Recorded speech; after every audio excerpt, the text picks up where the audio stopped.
সন্তানের জন্য যখন পিতামাতা দোয়া করে এই দোয়াটাও ডাইরেক্ট কবুল করে নেন যিনি। আওয়াজ বাড়িয়ে বলেন তো তিনি কে? আমার ভাইরা, এই হাদিসটি বর্ণিত হয়েছে তিরমিজি 3488 নম্বর হাদিস। এই হাদিসের রাবী হচ্ছেন সবচাইতে বেশি হাদিস বর্ণনাকারী সাহাবী হযরত আবু হুরায়রা রাদিয়াল্লাহু তাআলা আনহু।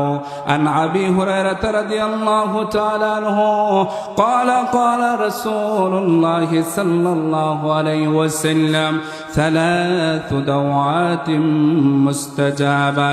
مستجابات دعوات المظلوم ودعوات المسافر ودعوات الوالد على ওয়ালাদি।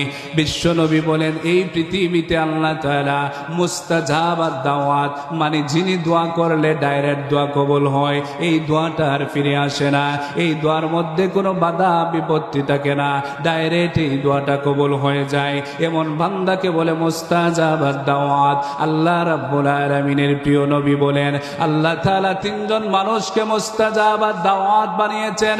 এর মধ্যে এক নম্বর হচ্ছে দাওয়াতুল মাজলুম। জালিম কর্তৃক জুলুম যখন জুলুমে নির্যাতিত হয়ে নিপীড়িত হয়ে চোখের পানি পেলে যখন আল্লাহর দরবারে মাজলুম বান্দা যখন দোয়া করবি, আল্লাহ রাব্বুল আলামিন ওই মাজলুমের দোয়ার ভিতরে কোনো বাধা রাখেন না, কোনো ধরনের প্রতিবন্ধকতা রাখেন না।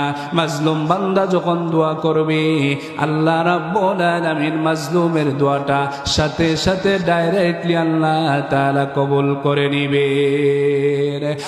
এরপরে দুই নম্বর হচ্ছে দাওয়াতুল মুসাফির, সফররত মুসাফিরের দোয়া।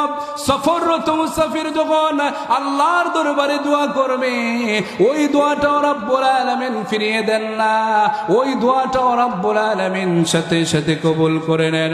আমার ভাইয়েরা, তিন নম্বর হচ্ছে দাওয়াতুল ওয়ালিদি আলা ওয়ালাদি।